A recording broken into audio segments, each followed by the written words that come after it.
Good morning, everyone. My name is Robert Hersey. Happy Friday to each of you.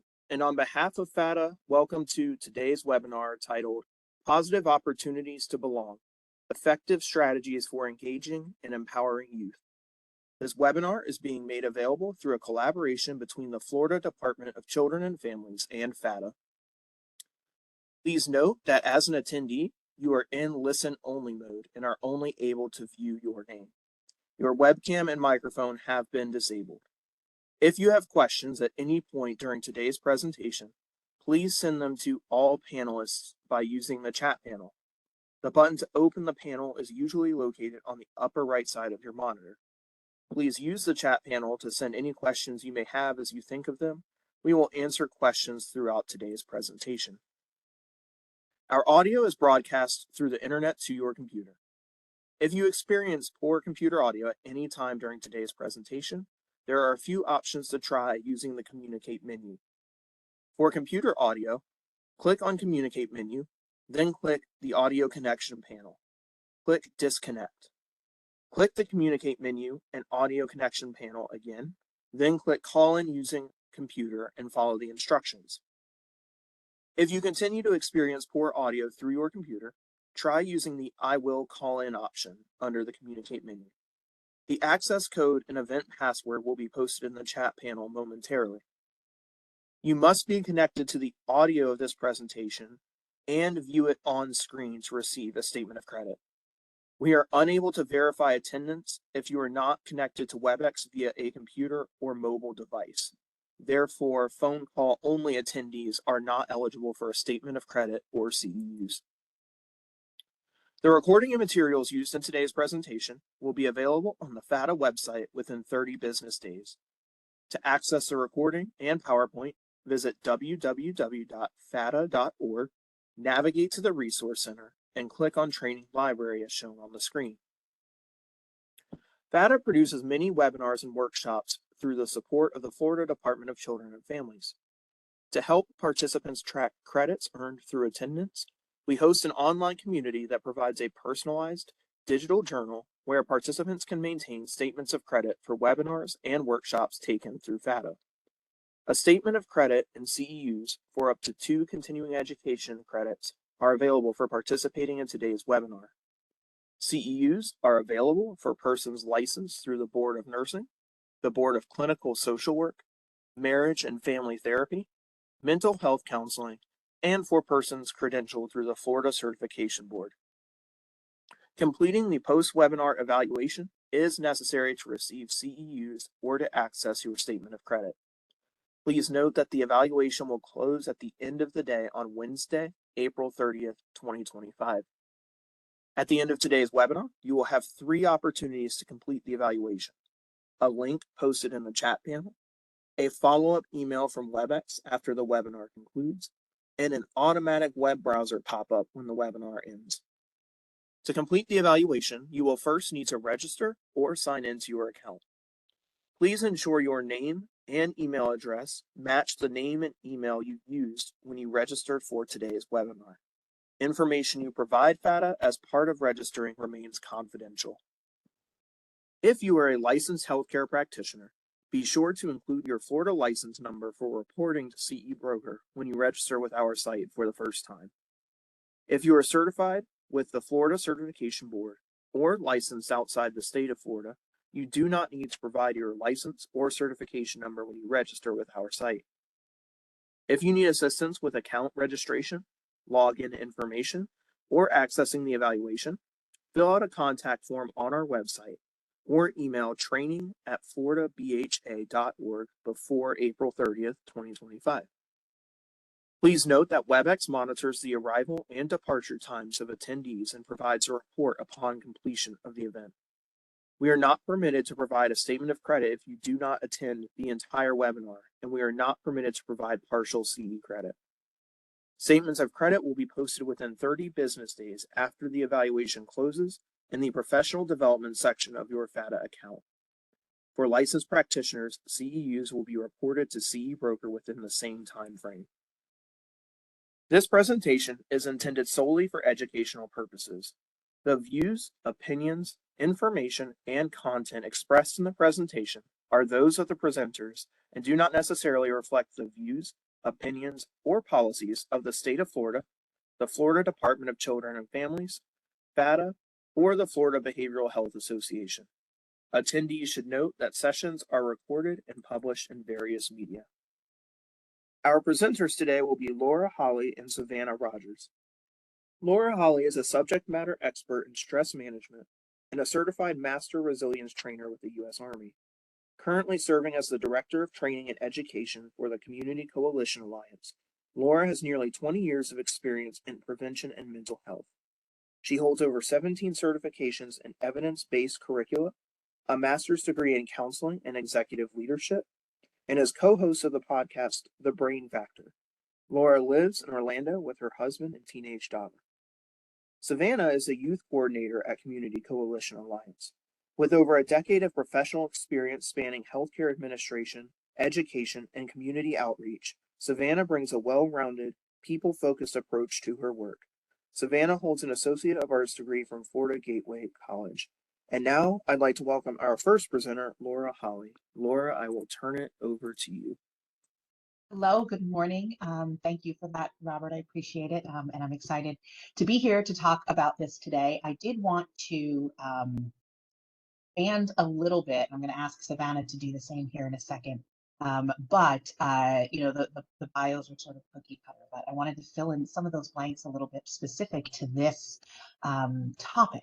My career began in 20 years ago where I was working in student services and behavior modification in rural South Carolina, in the Low Country, where I worked at a technical and vocational high school. From there, I went to Boys and Girls Clubs for many years. I worked in the Boys and Girls Club movement, where I first started to kind of get my hands on the clay when it came to those evidence-based models of development and curriculum and what all of that looked like outside of an academic space.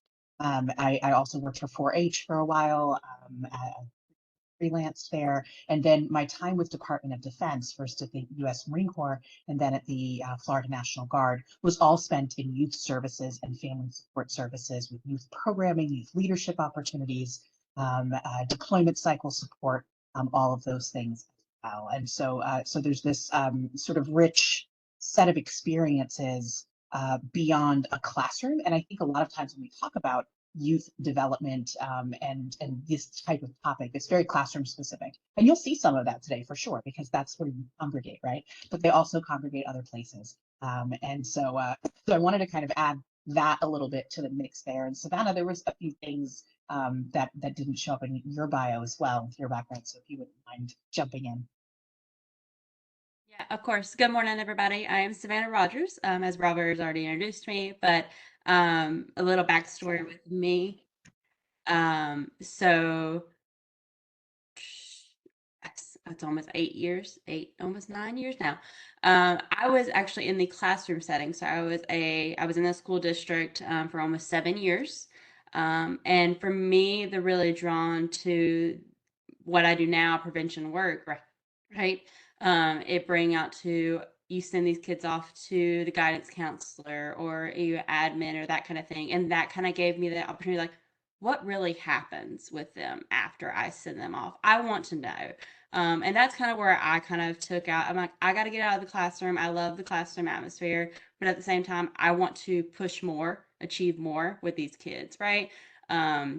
So that's where I kind of stepped into the prevention world, and I've been in the prevention world for about 4 years now, and I love it.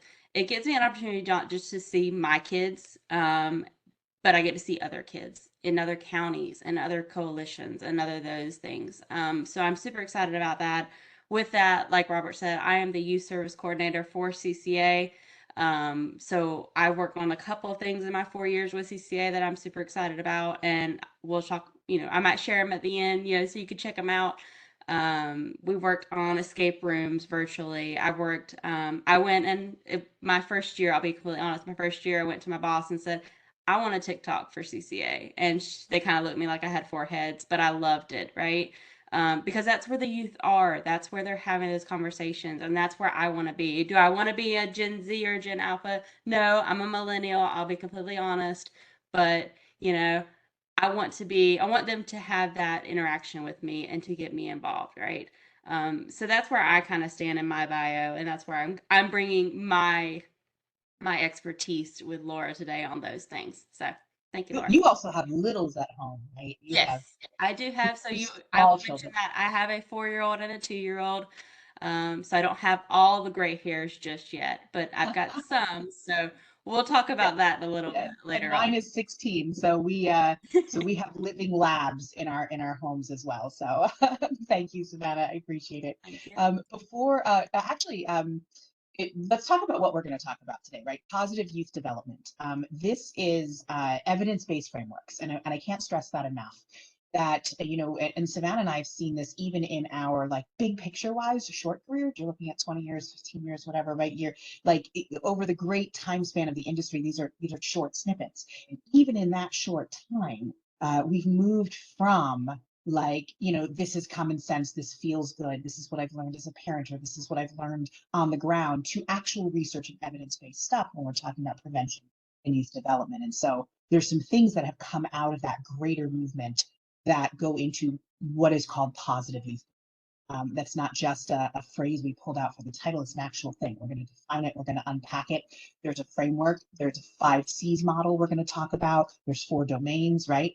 And by doing this, and we're going to spend a little bit of time, we're talking about all youth, we're going to spend a little bit of time on adolescent brain development because that's where things change, right? That's where things start to change. And you'll gain some practical insights that hopefully will inform and help enhance your youth engagement strategy. Right? We're going to talk about interpreting behavior. We're going to talk about creating trauma-informed spaces, all of that, and fostering some of those meaningful opportunities. Before we get into any of that, we're going to spend just one slide talking about our agency, because it's why we get to be here through this wonderful partnership. But we work for CCA, the Community Coalition Alliance, and CCA is a coalition of coalitions, the community-based anti-drug and mental health coalition have the opportunity to become a member of CCA. And then we all work together as a membership body, creating a collective voice that it's working towards the health and wellness of all Floridians. That's our mission. And we see our value system on the screen. It guides everything that we do. It includes collaboration, stuff like this, right? Advocacy, diversity, commitment, innovation. But the big thing on there for me is that outcome-driven piece, because we do this with data-driven decision making, evidence-based strategies, and a focus on those evidence science-based risk.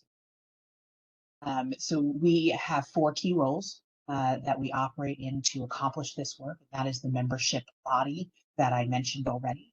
It's also, we're able to provide some funding for some of our coalitions, or assist with gaining funding and then providing some help managing that funding oversight.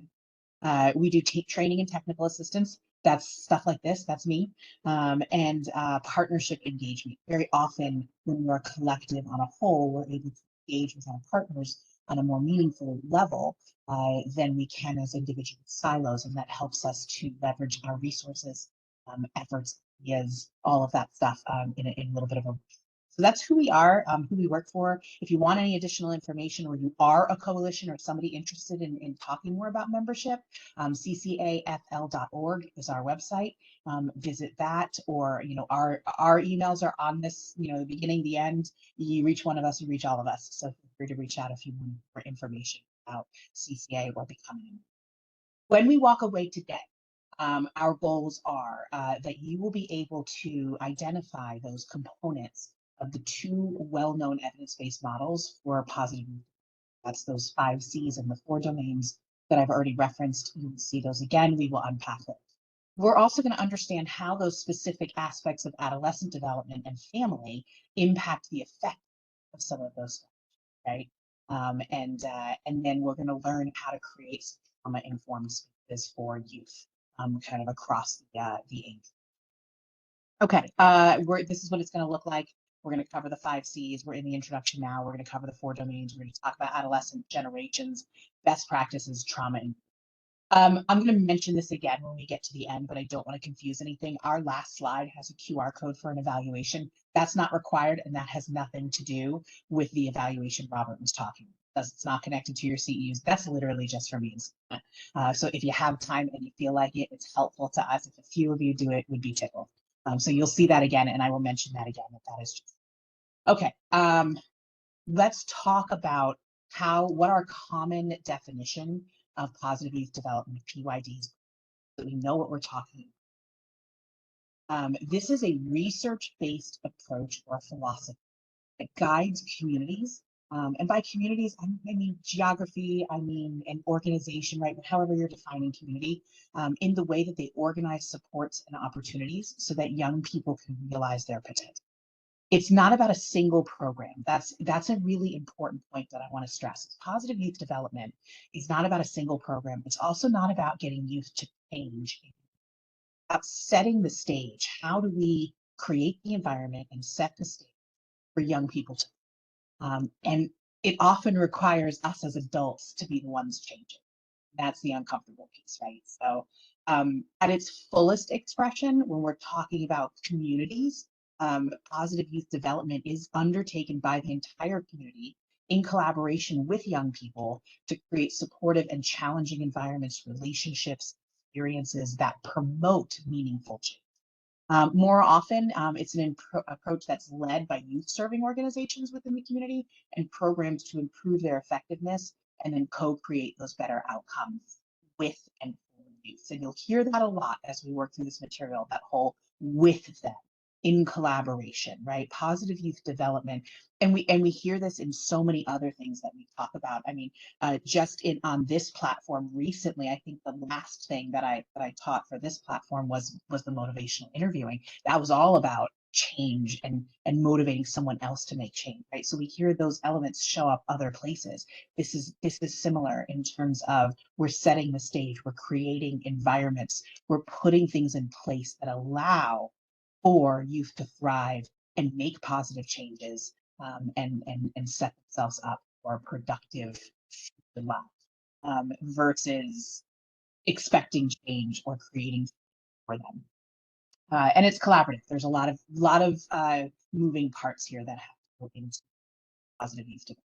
Okay, there's some key principles. In brief, right? It's a commitment to these positive principles, right? And there's 5 of them. The first is to aim for positive outcomes. This is where we shift from primarily preventing or fixing problems to co-creating positive outcomes such as competencies, connections, and contributions, right? This puts us in that spot that those of us who work in prevention, and I know there's a ton on the call who do, where it's hard to prove, right? Because like we're getting in there and we're putting these things in place, therefore the negative outcomes don't happen. What do you measure? Right? But that's one of the paradigm shifts that have to happen when we go into positive youth development. It's not about identifying and fixing problems. It's about getting to it before. Going to build competencies that are protected, going to build connections. We also want to use a strength-based approach when we're engaging in a positive youth development, helping young people identify their internal and external strengths. We create opportunities for them to build on those strengths. We nurture developmental relationships and environments in and beyond the programs out of those individuals. We also need to promote youth engagement and voice as one of the principles of positive youth development. Savannah starts talking later. She is skilled. It's at the forefront of almost really giving them that voice. We work with young people, not for them, right? We prepare ourselves and other adults for authentic youth engagement and shared. Listen to young people's expertise and perspectives. We engage them in meaningful roles of their choosing and create effective youth-adult partnerships and foster that mutual accountability. This isn't about you as the adult, right? This is about sitting back and allowing the the 4th principle is to utilize those inclusive strategies, providing support and opportunities to all young people, not just those who are labeled either at risk or gifted, right? All young people. And that's, I'm not trying to minimize the importance and the necessity sometimes to provide additional support to some youth to ensure that like basic needs of safety, food, shelter, belonging are met, right? Or strategies that are designed to reach all young people are often very effective for youth who have been marginalized and underserved as well, right? So we're in youth, positive youth development, we're going for all of them, right? Not just the ones with the labels. And then finally, we're going to foster that collaborative long-term community engagement. For me, and we mentioned it on the last slide as well, this is where the rubber meets the road with positive development. It's that collaborative whole community. Whether the community is your school, whether the community is your geographic community, whether the community is your cultural subgroup, right? Whatever that community is, it's collaborative across the whole. We work together across community sectors to promote a pro-youth strength-based culture shift and to provide this combination of things. It usually involves services to meet basic needs, sustained and supportive developmental strategies, safe, structured environments that foster a sense of belonging, meaningful opportunities to learn, grow, and contribute, long-term support and opportunities to adjust to changing developmental needs throughout. And so that's, all the way through. So that's usually what that looks like. Laura, Yes, can I jump in real quick?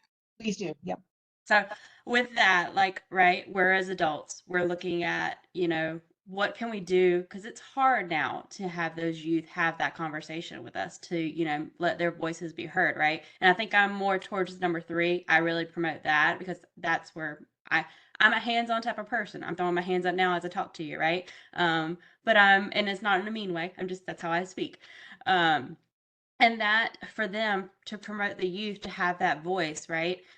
Let them do a vision board. They are all about those vision boards right now, and like put together, not, PowerPoints are cool, Canva, that's fine too, but they're at this age where they want to, get their hands dirty, paint the town red, those kind of things, those things, right? The vision boards are a big thing. I've seen that. I've done projects with youth with that before, and then they just get they get images off the internet and they make a vision board and go, this is why I want my voice to be heard, because for my family, for my community, right? Those kind of things. So just keep that in mind. Let them run, and I'll talk more about this. I'm getting way ahead of myself, but let them have that opportunity to have that voice, whether it's on a poster or on a video game or on a TikTok for 30 seconds. So I thank you, love Laura. that, what you're saying too. And I think that that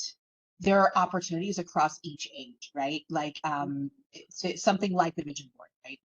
What does that look like in the preschool age group, right? That's that color the picture, that's the give me 2 words, that's the, and then you start to move forward, right? Now you're talking about some of the digital stuff can come in, some of the, I mean, it's just, and what you're saying is finding those opportunities when they're not that obvious, right? Like how do I bring a youth voice in here? Let me intentionally add some sort of hands on the clay opportunity for them to express why they want to be a part of this, whatever this is, Yes. why they care, why they want their voice to be heard. Another strategy that I've heard, and again, we're talking about strategies later, but it's all connected. Another strategy that I've heard and seen, and I've been involved in, I think 3 of them in my career, is this concept of a youth speak out, which is very much like a town hall, right?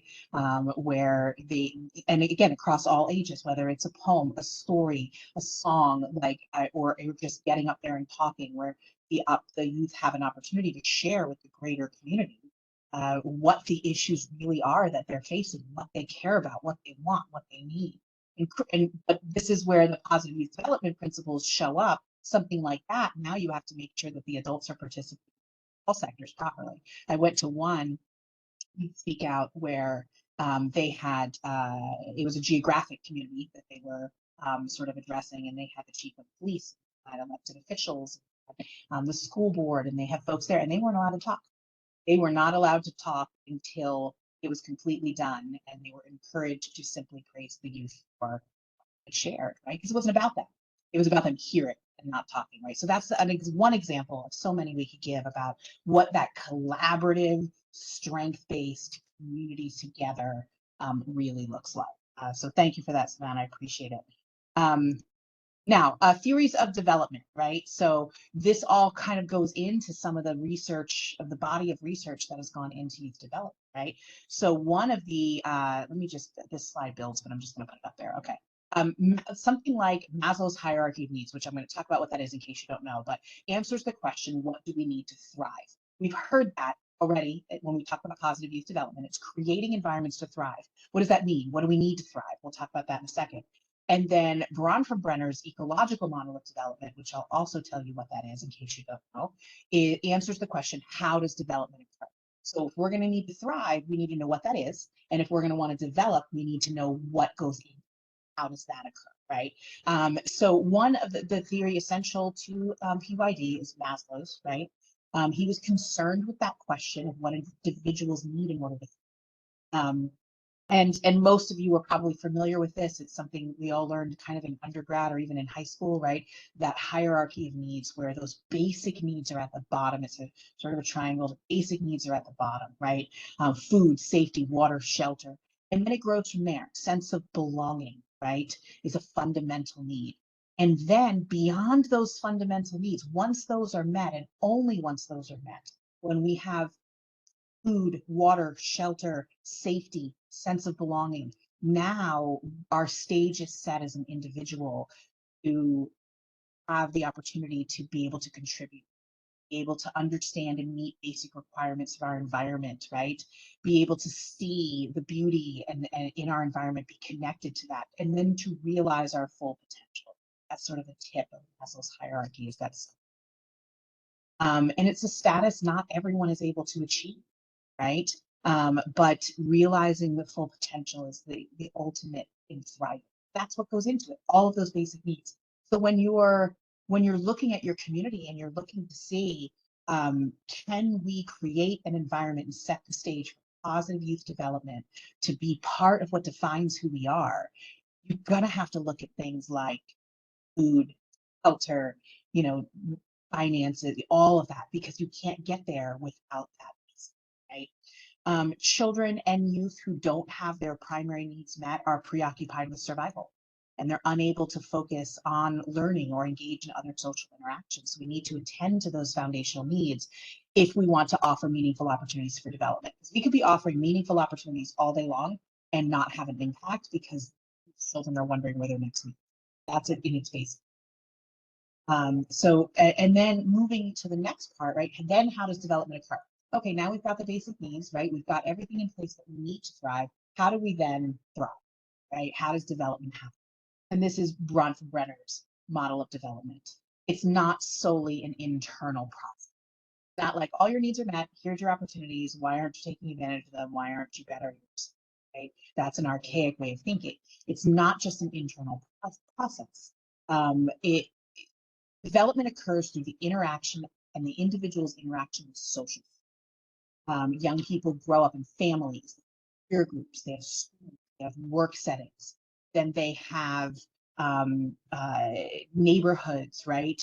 And within societal structures and norms in all of those different places that they're operating in. By interacting with these social groups and systems, young people develop competencies and values. We start to see when we look at this theory, and this is how development occurs, and all of the little, we've used this term, and I've tried to stress that it can mean a couple different things, but all of the communities in which they belong within their community, if we're not engaging with all of them, how are we going to set the stage for positive youth development, right? Because these are all the places in which they have social systems, structures, and that's where development occurs, right? So Bronfenbrenner emphasized that the interaction between young people and their environment is reciprocal.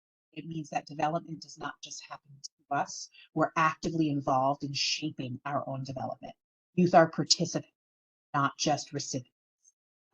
There's agency, right, which is the ability to direct or influence events. And it's an important concept that has bearing in authentic. Bronfenbrenner's model is foundational, which is a really nice science way of saying old, like Maslow's, right? These are like standards, but they're supported, and the reason they're still around is they're consistently supported by new research. And Bronfenbrenner in particular, science of learning and development, a lot of that stuff really rests on that and continues to validate that early research, right? As children and adolescents, each has tremendous capacity for learning and mastery of complex skills. And human development is now understood to be a constant, dynamic, collaborative process between our biology and our environments. The brain is resilient, right? Wiring and rewiring in interaction with external contacts. And we learn and grow through experience, through reciprocal interaction with our environment, our culture, and our relations. That's how we develop as children, as youth, and even so interacting with all of those miniature ecosystems that they are involved in is really. What else went into this body of research are, three other bodies that are pulled from to create what we know as positive development. Prevention science investigates the question, how can we predict and prevent negative behaviors, right?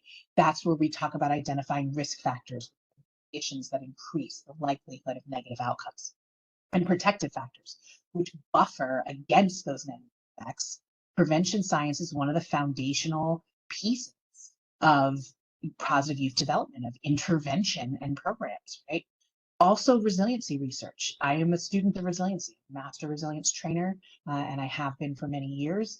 And resiliency sort of shifted the study of resilience. Science shifted the question, why do so many young people do well despite the hardships, despite the risk factor, right? And we take a look at that again, right? And resilience is not in and of itself a trait, it's a process, it's a skill set that enables us to bounce back from adversity, rise above some circumstances, negative experience. It's based largely on longitudinal studies that have followed individuals from childhood to adulthood, and resiliency research has uncovered the power of those protective factors, those internal characteristics and external opportunities and resources that help us to bounce back from adversity.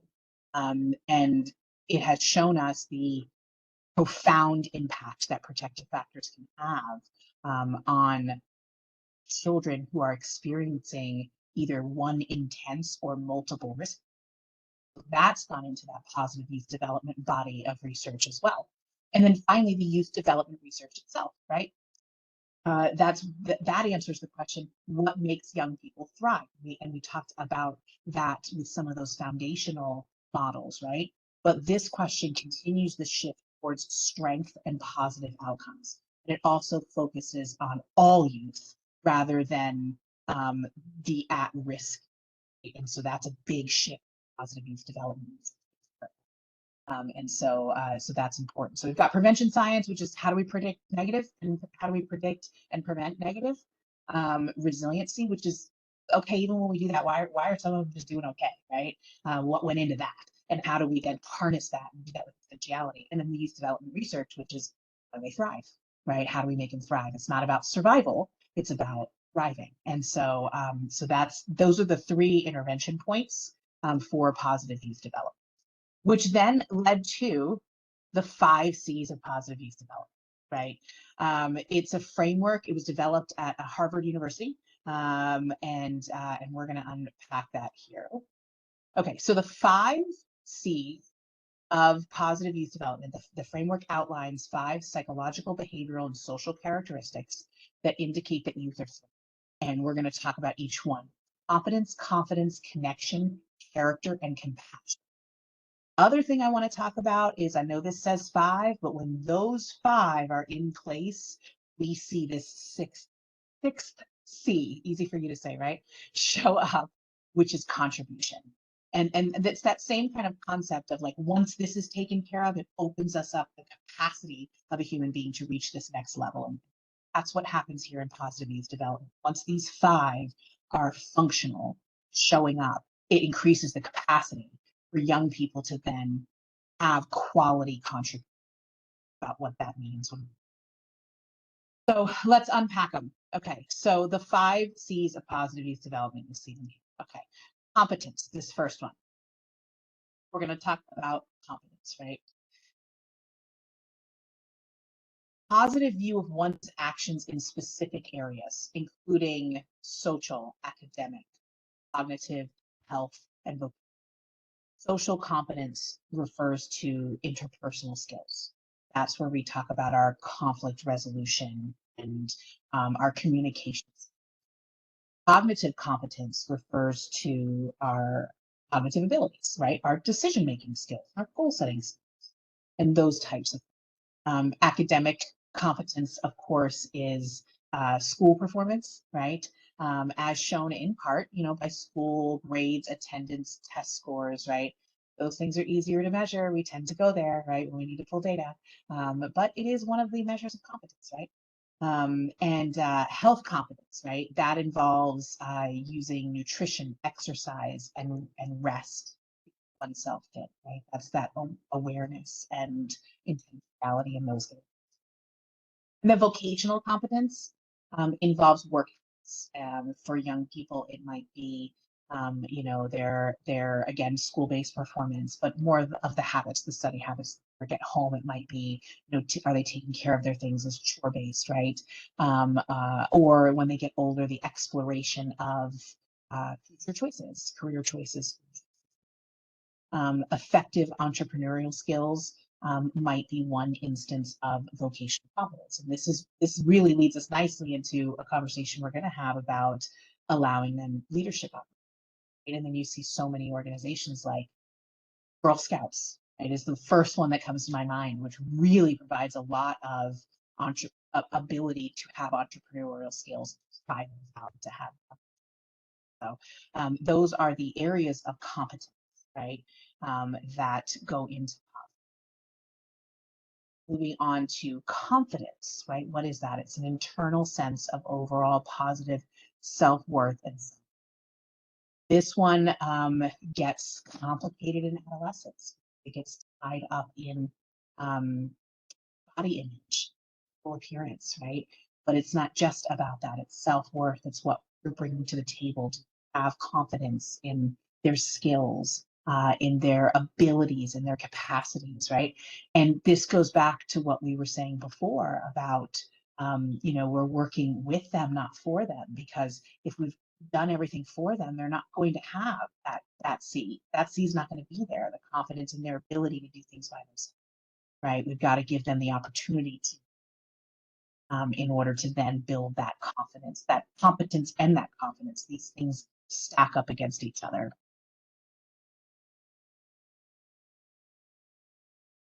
Connection. These are those internal, these are those positive bonds with people and institutions, right? This is one of the ways that I've heard this described, which I love, is and it was an old, I don't know, I've been out of this into that part of the industry for a long time. The Boys and Girls Clubs used positive relationships with caring adult professionals, right? And I thought that was just such a nice phrase because it encompassed everything. It's like, it's not just anybody, right? It's caring adult professionals who know what they're doing, right? And it's these positive relationships.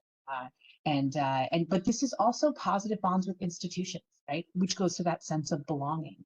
That's everything from my community, am I involved in athletics or the arts, and what is my group or my team or whatever, how do I identify that, and what is that connection? Maybe I go to a particular church and I feel a sense of belonging or identity there. Maybe it's my family, right? It's a school spirit, right? My community I live in. And so positive bonds with people and institutions that are reflected in exchanges between that individual and his or her peers, family, school, community, in which both parties, right? Connection. And again, remember that balance between risk factors and protected. So, some of those things where maybe there is some issues with connection at the family level, right? But maybe the connection is strong at the school level, church level, right? Or the community level, or vice versa, right? And so those things work together. Risk factors, protective factors is so important to influence and put in place what we can where we can, because it matters even when there are risk factors. And the character, right? Character is the next C. It's the fourth C, and that is that respect for societal and cultural norms, possessing a standard for correct behaviors, that sense of right and wrong, that's that morality and that intent. And you see that these things, they go in an order, right? Competence, confidence, connection paves that way for us to have that motivation to have good character, and really focusing on what that means for that individual. Moral compass, that sense of right and wrong, and standards, right? Sometimes that means changing those social norms in some of the small little ecosystems that they are operating in. And so that's one of those 5 C's of development. And then compassion. That's that sense of sympathy and compassion. That's I would even take this a step further. It's also for themselves, right? Like that sense of extending grace and mercy and empathy, compassion for all human beings who are just trying to get through it, and that should extend. But really, like being able to see, that's a difficult thing for young people, and a lot of that is difficult for young people because of brain development, right? It's not necessarily a character flaw. It's just that lack of experience in life, and their brains are still young. So there's this I use the word because it's correct, but not in any kind of negative situation. But there's a selfishness, there's a self-centeredness, and where we see just ourselves. And then as our brain develops and as we grow and as we gain life experiences and more capacity cognitively, we start to see beyond our own self. So that's one of the ways in which young people develop. And so it's one of the C's we see here in the 5 C's. And Laura, can I add to that real quick? Jump in, yes, please. So I'll give you a little, insight. My husband, who is a school teacher in the high school, and he is actually a baseball coach.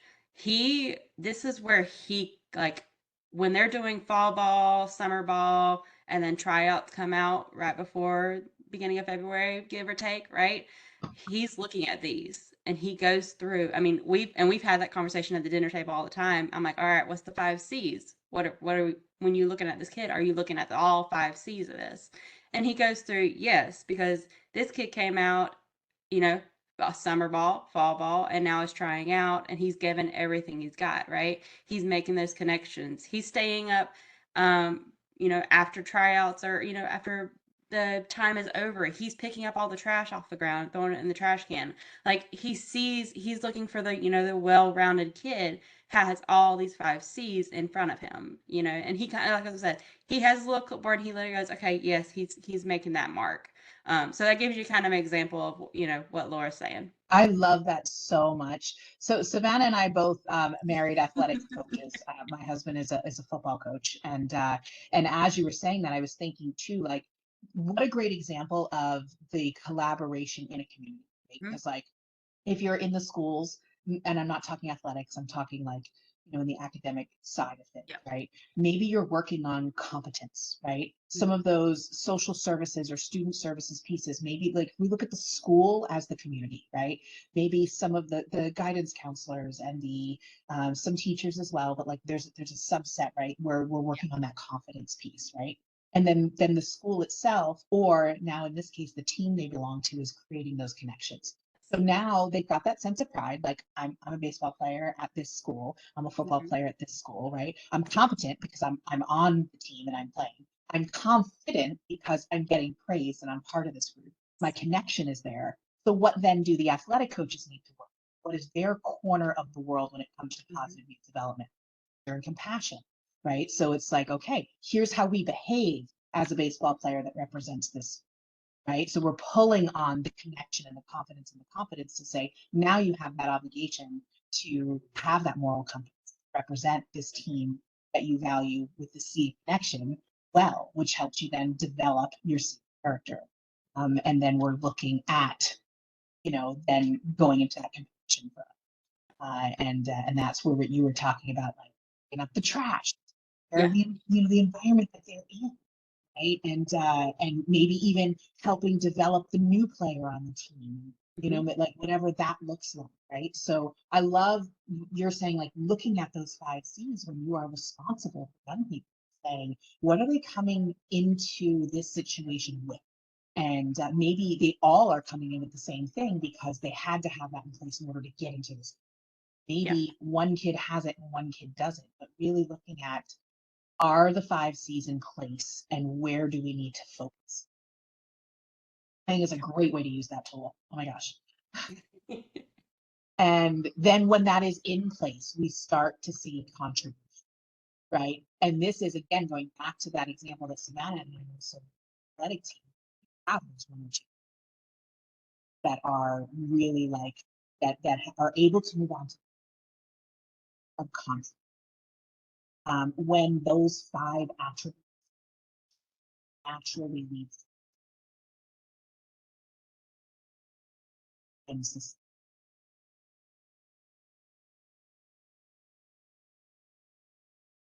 And one of the things that's interesting in developmental research suggests that positive youth development, as conceptualized by the 5C, tends to remain stable across much of adolescence, grades 5 through 12. But many youth increase their level of contribution younger, right? There's this huge increase across grades. I am seeing in the chat over and over again that there's some audio problems. If you bear with me and see.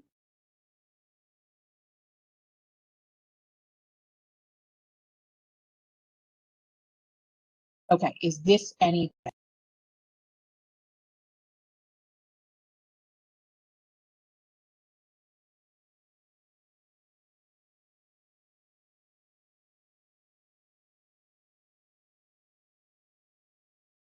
Laura, maybe try and turn your camera off and see if that helps. Sometimes WebEx will use too much bandwidth if your camera is on. So maybe try and turn it off for a minute and speak and see if that fixes it.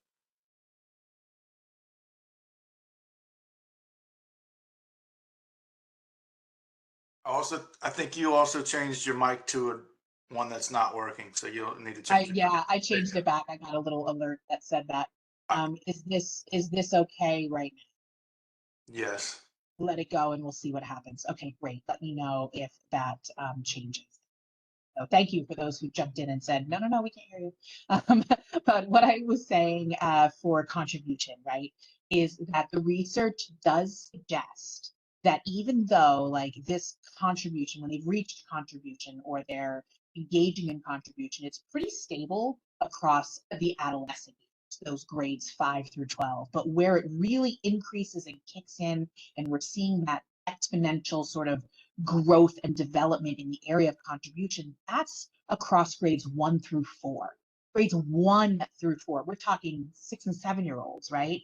Like, so where does connection then, if we're going back, let me go back one. Where does competence, confidence, connection, character? These are things from when they're babies, right? Like, we got to put this in place early, start to at an age appropriate level, be concerned about competence, confidence, connection, character, and compassion, right? Yes, it looks different as they age and their capacity to do things and interact and contribute are different, right? But if the most growth for contribution, if the research is telling us that the growth is happening across grades 1 through 4 and then stays stable from 5 through 12, right? And for the most part, then we've got to put this stuff in place early, right? This isn't and because of programming, and it's funny because before we all hopped on, and Robert and Savannah and I were having this conversation, so much of positive youth development we think of middle school and high school because those are the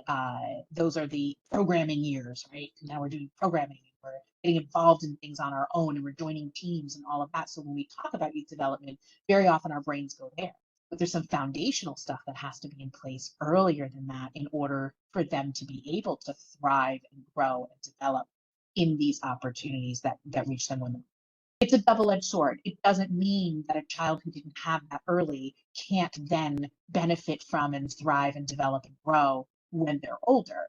It's just, when we talk about these things, we talk about the ideal, right? Like, what do we know? What does the research tell us we need to be doing? And so it's important to. Okay, so let's put some of this into context, right? Recent articles examine the methodological changes that are associated with researching and measuring positive youth development within a relational developmental systems frame and offer recommendations and directions for design and future, right? How do we replicate, right? So when we look at, research indicates that individuals, parents, teachers, mentors, coaches, faith leaders, and institutions, right? Parks, libraries, programs, the youth and adult collaboration in family, school, community activities, and access that all contributes to positive youth development, right? So it's the individuals that they are connecting with, right? It's also the institutions and the places that they belong to and how they're interacting, and all of that youth adult collaboration that all goes into positive. Okay. Research indicates also, right, that more research is needed, right? Scholars recommend continued research to examine how positive youth development occurs in like the full array of settings where youth spend time, including workplace and religious activity. And then when we talk about thriving, so it's collaboration, research, and thriving. Those are the three things that put this into context. One of the things that's really interesting, and if I think it's on I'm sure it is because I reference its findings a lot in here. So it's on the reference slides that I have at the bottom if you're interested at all. But look for the findings of this 4-H study of positive youth development, right?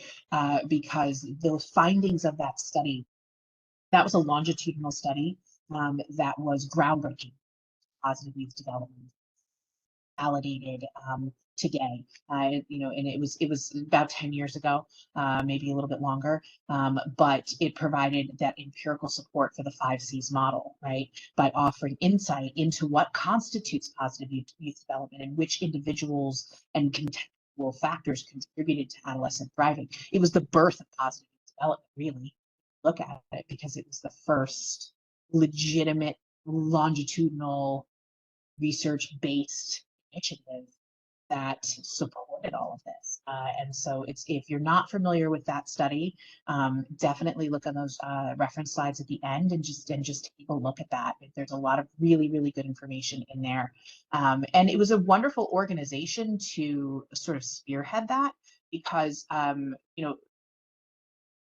4-H, well, first of all, the findings, they showed that higher positive youth development scores, like higher instances of thriving occurred, and they were associated with lower instances of bullying and substance use, delinquency, and depression. Those things became incompatible with positive youth development. That's incredibly eye-opening. So when we're starting to look at like, how do we prevent some of these problem issues and associated behaviors in our youth communities of things like bullying and substance use, delinquency, depression stuff, we're always sort of throwing resources at and trying to figure out and reduce for young people. This idea of creating communities that have positive youth development strategies, when that is successful, it's very incompatible with these negative outcomes.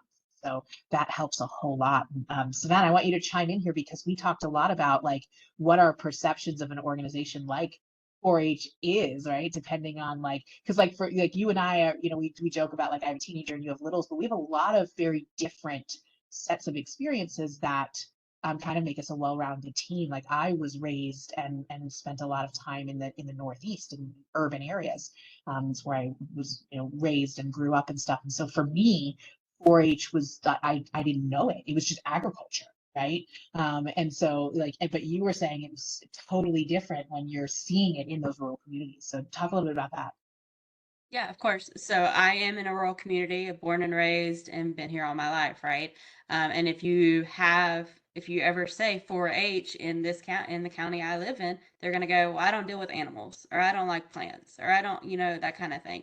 But it's so much more than that, Laura, and that's where like I have that conversation with some of the kids. Even you ask the kids, like, I don't really do anything at the fair or that kind of thing. 4-H 4-H isn't just an after school club or a county fair. It's showing up right inside the schools, right? And it's giving that opportunity. It could be STEM. I know STEM is a lot in the elementary age, right? And we talked about the first to fourth grade. That's robotics, that's coding, that's environmental science that they're doing. Um, Health and wellness, nutrition education, mindfulness, physical activity, those kind of things. That's another part of 4-H. Agriculture and school gardens, food systems, animal science, those kind of things, and then civic engagement, which is a youth-led service project, public speaking, leadership, showing those skills. So 4-H is a big umbrella, right? But it has so much underneath that umbrella. And 4-H programs in schools make learning relevant and personal. They help students see themselves as a capable, creative, connective person. It's not just a curriculum, it's a confidence builder. And I love that. Because like even with me, like I said, I have littles at home. She's not in pre-K yet, but the pre-K school that she'll be attending, they had Earth Day. I think it was last Monday, right? Or last Tuesday, one of the days. Anyway, their 4-H, their STEM project for the day was they put out gloves, they put out buckets, and they put out little grabbers to pick up trash, right, around their area of the school. You have robotics, you have coding is a big thing. I know with like or middle school-ish area, or or late elementary, fourth and fifth grade, and then going to that middle school age. Um, and I didn't even realize this. This is a big thing taking off with the robotics clubs. Are they're doing long weekend events. Um, Before I left the school system, I was involved in a robotics. Didn't have a clue anything about it, but the kids got to teach me, and I think that's where I loved it the most because I didn't get this when I was in school. So I got the opportunity. They taught me how to code, how to make that robot go all the way across the table without any problems, right? And then the last one is like Leadership Fridays. This is a big thing that I think a lot of the high schoolers are going into, which I think is a really cool thing. It's a weekly 4-H session. I can't talk. Helps youth plans community projects attendance. And for this, it was actually in New York. In a little report I saw that they did this on Leadership Fridays because they saw that Fridays were a lot of where the high schoolers weren't coming to school. They thought, oh, it's just Friday, we don't have anything going on. Once they put these sessions in, they realized the attendance went up, right, and the atmosphere of that school on Fridays was a totally different ball game, right? And like Laura said, like you go to a kid and like I said, you say 4-H in my county, and I'm a rural county, and they go, I don't like animals. But you do robotics. I know you have a STEM program that you love at the school, that kind of thing. So just keep that in mind. Yeah, thank you. And it's so true, right? There's and what I heard, I hope everyone else is kind of starting to hear this too. I heard you talk about competence, confidence, connection, right? Like all that's showing up in like, these kids are coding and they're doing this. And even in the agriculture stuff, our intent was not to say that would only quote unquote be that, right? There's all of that leadership and all of that stuff as well. That shows up in the agricultural pieces that 4-H is very often associated with. But you see those elements of positive youth development showing up, whether they are at a county fair showing an animal or whether they are coding a robot, right? It's the same stuff. And I think that's the cool thing about, creating that positive youth development strategy. And you see this with so many other organizations too, boys and girls clubs. Again, that's where I have a bulk of experience, where you start to see all the different programming that's coming out of their national office that they're developing with positive youth development strategies. And the point of all of it, whether it's STEM, whether it's sports, whether it can look like the most different thing, most different programs you could possibly have, and yet it's all centered around positive youth. They're building competence and confidence and passion and connection, all of those. And I think YMCA, too, go ahead. I think too, Laura, with that, like after you're saying that, like that gives that kid that opportunity, that confidence to say, well, I'm in the STEM program, right? And it's under a 4-H. And that, then they get to talk and they get to, explain what they do and how passionate they are about these. So it's a whole, umbrella, of course, but like you're saying, it gives them the confidence, the ability to speak on what they're doing. And I noticed Liz put in the chat if you list the programs. So like I was saying, it was STEM, which is like robotics and coding, health and wellness, which is like nutritional education, mindfulness, physical activity. You have agricultural, which is your school gardens, your food systems, your animal science, and then your civic engagement, which is your youth leadership projects. Public speaking, right? That's a good one to really start with when you're having those kind of groups. Absolutely. And other groups that we can look at too for more examples, we talked about 4-H, we talked about Boys and Girls Clubs, YMCA, right? Not who you would initially think, at least those of us who are like, I'm Gen X, you're millennial, right? Like when we were young, like YMCA wasn't, and it was a pool and a gym, right? Like, and housing, right? But like now it's like community, family programming. There's that element of youth programming and things that are showing up there that follow that exact same formula, if you will, of things that are intentionally designed to build competence and confidence. Right. Some of them are more obvious, like Big Brothers, Big Sisters, right? They're designed to create one piece of that positive youth development strategy. So, and the reason why I wanted to spend some time talking about all of these different agencies and stuff is because if you are, and I know we have a variety of people on the call, but if you are, doing community-based efforts that are collaborative and you're interested in how do I begin to put positive youth development in place at the community level, go reach out to these people who are already doing pieces, right? So, and I get it. I know the reality is you're going to find people that are supposed to be doing pieces of it and they're just not. They're not doing it properly. They need a little bit more capacity. They need more readiness. They need more education, right? And that's okay too. But there are also agencies that we may have preconceived notions about that are doing this, right? There are youth serving agencies. We said earlier, those are usually the sort of ground zero for positive youth development become prominent in your community. So go to those places, see what parts they're doing. We talked about the athletic programs. They're handling at least a portion of it, right? Faith-based organizations. If somebody's got a robust youth group, so especially older kids, middle school starts to they start to vote with their feet, right? So if you have like the youth programming at a church and there's like 3 kids coming, or if you have youth programming at a church and they're packed at the seams with 25 kids there every week, like go to that church because they vote with their feet by the time they hit middle school and high school. Still coming. Another one to look at is look at the older kids. If they're driving there, that they're doing something right. That organization's doing something. So if kids are coming back when they age out and volunteering, that's connection, that's contribution, that's compassion. You're looking at half the season. So that's who you want to talk to and see, number one, how can you support without duplicating efforts? How can you enhance? And what part does that play in the greater experience of positive youth development, right? So we want to take a look at those things. All right, so now let's talk about the 4 domains. We talked about those. We talked about those 5 C's. Now there's 4 domains, and this is entirely separate, right? This framework provides a holistic development that complements the 5 C's.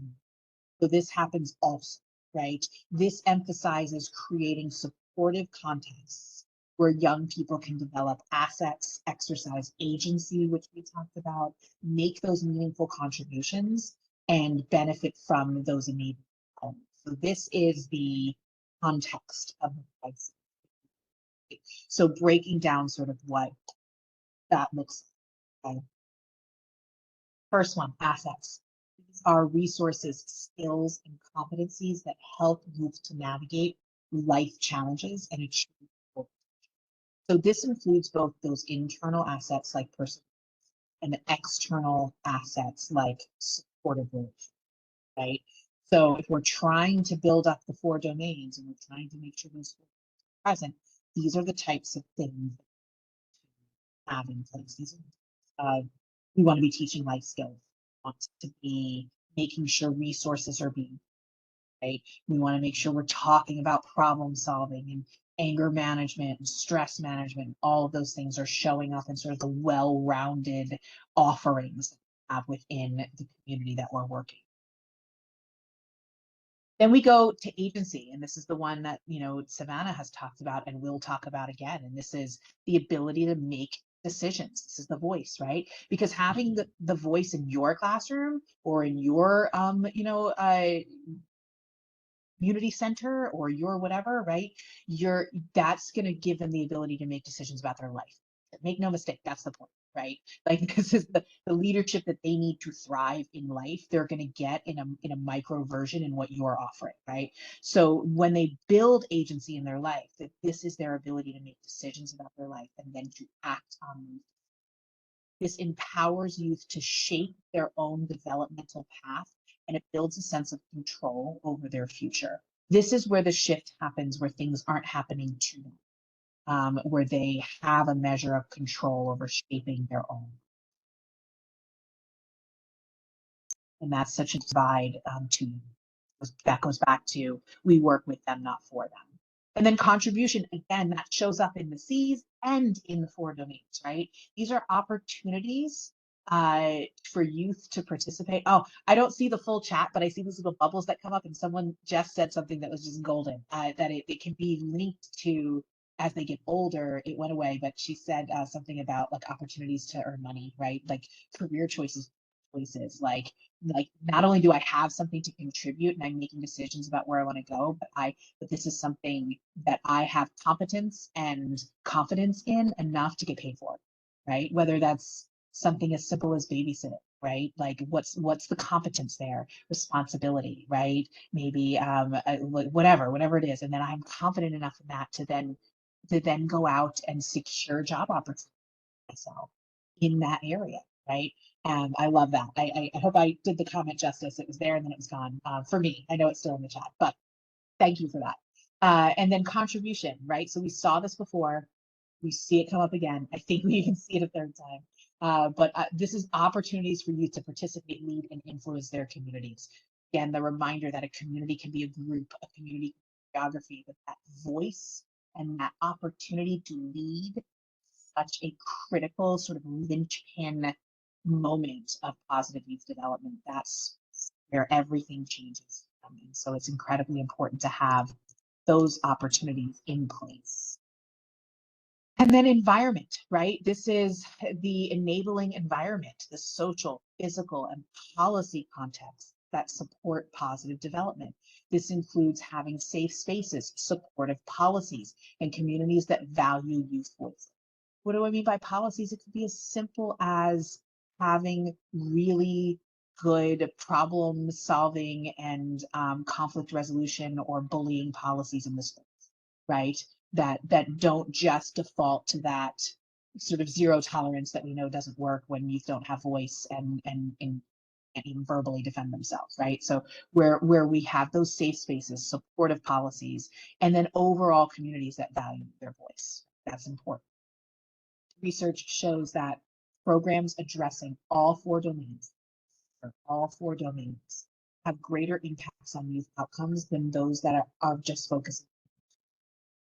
These domains interact and reinforce each other, and they create this comprehensive ecosystem for positive development. So we want to include all of these things. And this versus the 5 C's, this is more program specific, right? If our programs look like this and our communities look like the 5 C's, there's such a complement there, right? So we want to make sure that we are developing assets, that the participants and the young people have agency, the ability to contribute, and that the environment that we're creating supports positive. 4 things are in place. We're going to start to see that thriving, and we're going to start to see those 5 C's start to develop. Okay, so now let's talk a little bit about specifically adolescents. Let's talk about specifically the adolescent experience. Okay, and I'm going to start with talking about Gen Z. These are our older folks. These even go into college age, right? So this is born 1997 to 2010. These are young people, but not the smaller children. Savannah's going to talk about them here. Right. Keep in mind that today's youth, they've grown up in a world vastly different from previous. Gen Z and Gen Alpha, and now the betas that are being born now, they've never known a world without things like smartphones, instant access to information. The digital immersion shapes their experience for engagement, learning, and communication. It shapes the way that they're going to be able to develop those 5 Cs and work within those domains. Okay. Currently, Gen Z accounts for 30% of the world's population. This is the first generation to truly exist without knowledge of what it's like to grow up without digital technology, right? And they do not know what that was like. They did not experience it. And so it's no surprise that there's a lot of qualities unique to Gen Z that clearly set them apart. Each generation has those things that are. Let me pause here for a moment because I want to talk about, anytime we talk about generations, I really want to stress because there's a thing called social identity theory, which sort of causes us to hyper identify with our own generation and think we're the best. so I want to offer this for us to think about as we go into a conversation about the younger generation, right? Every single generation in history has had the generation prior to them looking down their nose at them and talking about how things are different and things are bad. And we use phrases as we age, like a simpler time, right? But I would challenge you, like, when was it exactly more simple to be a human being, right? Was it during the Civil War? Was it during the AIDS epidemic? Was it when women couldn't vote, right? Was it when was it simpler? Like, it's never been simple to be a human being, right? It's always been difficult, and every generation has had challenges, and every generation has gotten things right and improved on the world, and every generation has messed something up, right? It's just what we do, the human experience. So, but why do we feel like it's a simpler time? This is such an elementary analogy, but I love it, right? Think about where it was you learned to drive, okay? I learned how to drive a car in a suburban area. My brother learned how to drive a car in the city, like in New York. And so when I went to college and I went out in the country and it was mountains and he came out there and drove, he said, "How do people drive out here? Everything is it looks like a video game, and there's nobody's following the speed limit, and you don't know where the roads are, and everything's dark and it's windy and it's crazy. I can't drive in New York City. I think this is insane. How do people drive here?" Right? Because that's where I learned on rural roads. He learned on city roads, right?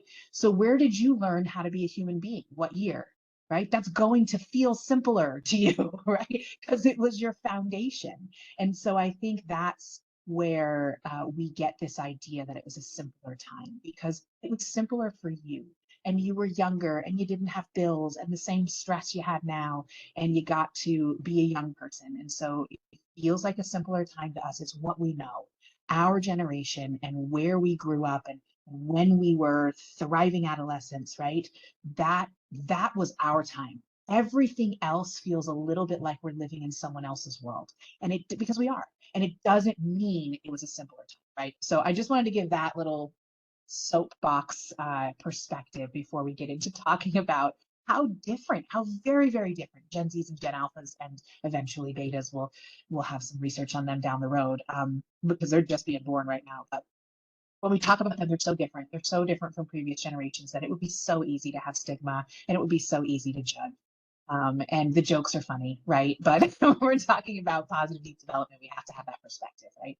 So there's a lot of qualities that are unique to Gen Z that really set them apart. Growing up with social media apps, the World Wide Web, right? The internet. Gen Z has been named the first global generation. They have had access to everything and everyone at just one click of a button, right? When we Pair this with the global economic and health upheavals caused by the global financial crisis from '07 to '09, the global distress caused by the climate emergency, the economic fallout from COVID-19 that transitioned everything online. We would expect this lack of stability to produce a generation of similar values and beliefs to those of the baby boomers. However, what Gen Z had that the baby boomers did not have was the ability to communicate openly and honestly about their thoughts, feelings, and experiences with tens, hundreds, thousands, even millions of other people who were experiencing similar or even worse upheavals, right? Gen Z is the first generation to have access to every perspective. First generation where almost no traumatic or unpleasant experience was isolated, unrelatable, or unique. It was the first generation of global community. As a result, Gen Z is driven by an insatiable hunger for underlying truths. They seek freedom from any confining labels that limit any exploration of these truths. So how does that impact that positive youth development? It's beyond just like, oh, it has to be digital and we need the technology and they like that. And this is where it's so much more than that. It's the idea that, 2 generations ago, you would have youth in a room and you're the expert in the front and you say something and they believe you, versus this generation's going to Google it and see if because they're not really sure if you're right, right? And they know they can find the answers on their own. It makes it harder to engage them because they have access to a million experts just like you. Why would they sit in your classroom, right? So it shifts where they get information and how they get information. They also have the lowest perception of harm regarding substances, which is potentially could be tied to social things like legalization and things like that. But they're way more open about mental health issues. They will even make major life decisions based on mental health and the impact on their mental health or someone else's mental health. They choose, so Gen Zs are interesting, like, previous generations might look something up and go to a website, as the technology began to build. Gen Z goes to YouTube, right? They're very influenced by technology, social and geopolitical landscapes. Diversity is very important to them, and they're also very influenced by their parents. But Gen Z is getting older now. Gen Z is college now, and they're finishing up high school and they're going into the workforce. So now what we have here is Gen Alphas. Savannah is going to talk to us a little bit about them just to lay the groundwork. They're the first generation to be born entirely in the 21st century, and they have information at their fingertips from a much earlier age. And the last thing I'm going to say before I turn it over to Savannah is that as of this year, they are the largest generation. So let that sink in, right? I think are they 12 and under now, not 11 and under? They're turning 12 this year. They're turning 12. Like they could be turning 12 this year. Okay. Yeah. Perfect. All right. Well, take it away. Tell us about the Gen Alphas.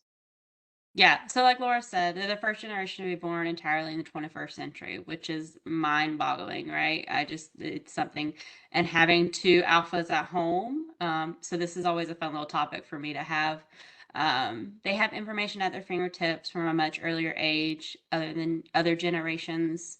More focused on a visual and interactive online experience earlier than even before the Gen Z or after the Gen Zs, right?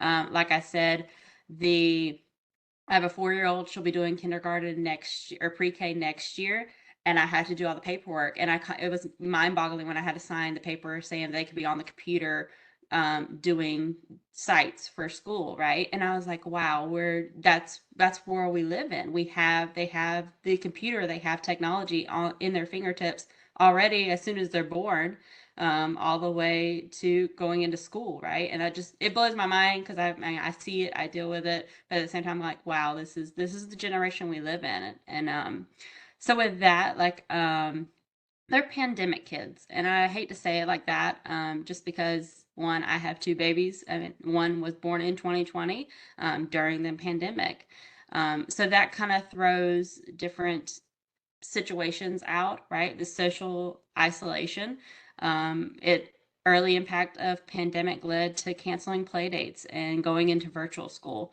I know we hate talking about 2020, but it's a thing for them. It was a thing where my 4-year-old didn't have a lot of play dates or didn't really meet some of her extended family until she was maybe 2 or almost going on 3. So you kind of have to like keep that in mind when you're talking about this generation. Decline in student learning seen on test scores. There's no, of course, like they're just starting out in the school system, most of them, if not already.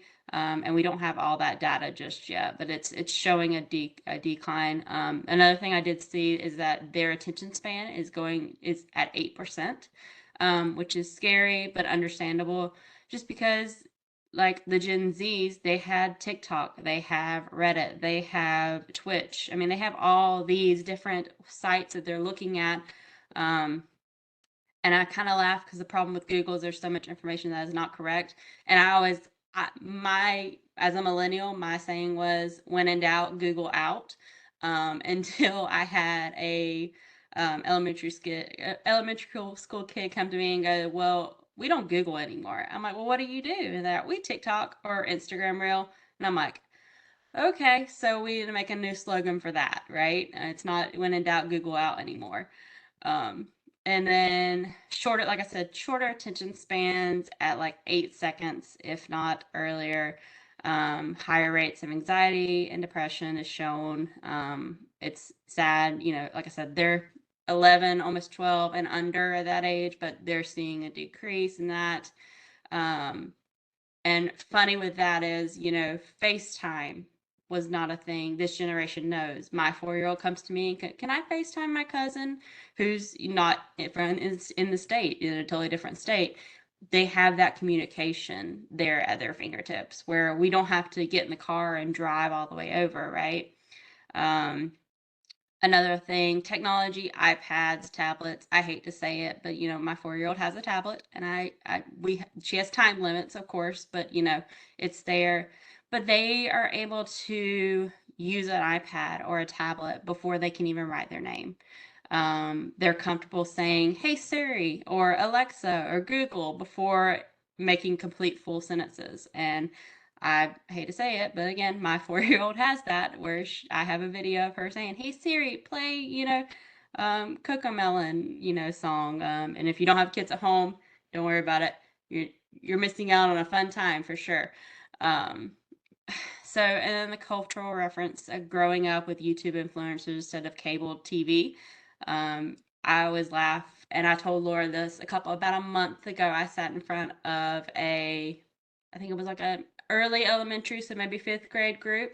And we were just having a casual conversation, and then technology got brought up. So we were talking about all these new things coming out, the new Ray-Ban glasses you can, screenshot and all that stuff. And I kind of laughed and I said, well, do you know what a CD player is? Do you know what a beeper is? And they looked at me like I had 4 heads, and I was just like dying laughing. So we kind of had a little presentation of, this is what a CD player is. This is what a fax machine would look like. So keep it in mind. And they laughed and they giggled like, you had that? You that's what you had? And I was like, yeah, I didn't have the new iPhone that played music, that had Spotify, that had AirPlay, all those things. And then learning styles for them, of course, is interactive and gamified for sure. And if you have kids in school, you know that they do math with like Prodigy and those kind of gaming systems, right? It's not just, they don't have a multiple sheet paper, right? And they have a 1-minute timer to do all the multiplications they can. No, they get on the computer and they do that. They do those multiplication facts on the computer now, and they have a game and they do a system that way. So yeah, I mean, that's the new generation. And I always kind of laugh because like with the cultural thing too, they're more likely to recognize Cocomelon or Mr. Beast more than they would like Mickey Mouse or SpongeBob. So if you're in for a good laugh and you're in front of a group, say the Gen Alphas, if it's that 11 or 12th grade, or if it's even the Gen Zs, have that, little presentation, like ask them, what's a CD player? What's that do? So I always giggle at that. So that's always fun for me. That's awesome. Thank you so much for sharing. One of the things I want to sort of bring it back around to too is like how this shows up in programming. And you talked about gamification. I think is something that everybody's got to look into if you're providing any kind of programming. In Savannah, I'm going to toot her horn. She's done an incredible job with some of that, right? It's not just about putting something on a website and talking to them about, as an example, the danger of vaping, right? It's one of the things we deal with in our organization.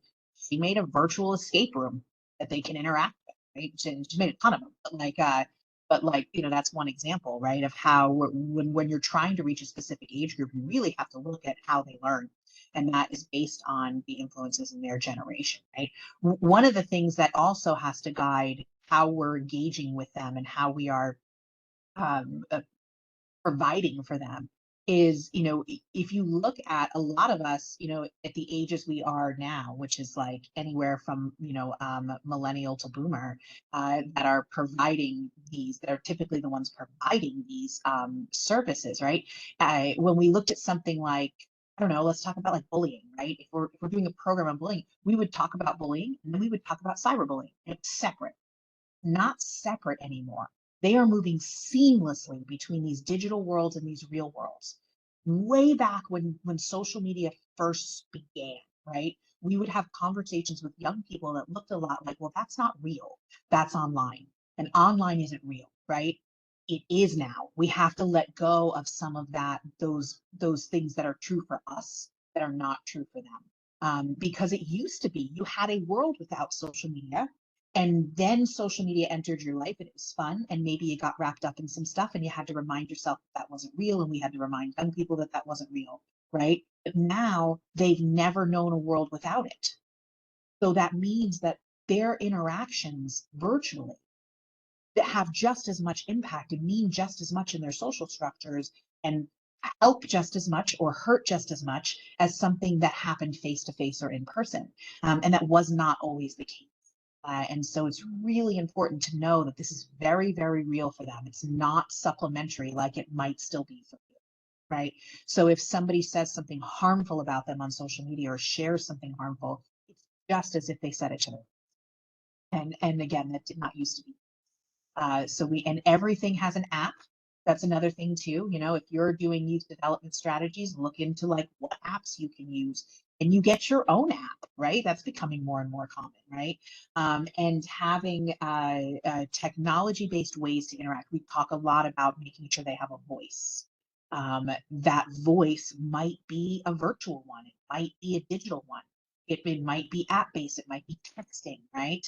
And like Savannah talked about before, like getting the TikTok, one of the things we struggle with, and struggle is probably too strong of a word, but it's at the forefront of a lot of our conversations with constantly trying to figure it out, is we also have like, I'm using air quotes, but I had to turn my camera off on my audio, but I'm using air quotes saying like adult social media, right? Like we've like Facebook and Instagram's sort of on the fence right now, but like where we put out information about our organization, which everybody does. That's great. We have a social media presence. The TikTok, like people my age aren't looking at the TikTok. I mean, like maybe they are a little bit, but not like for this kind of information. Who's looking at TikTok, right? It's alphas and Zs. And so like the audience is different. Therefore, the way you're presenting the information should, and the engagement different there. So, again, what does this mean for engagement? It means gamification.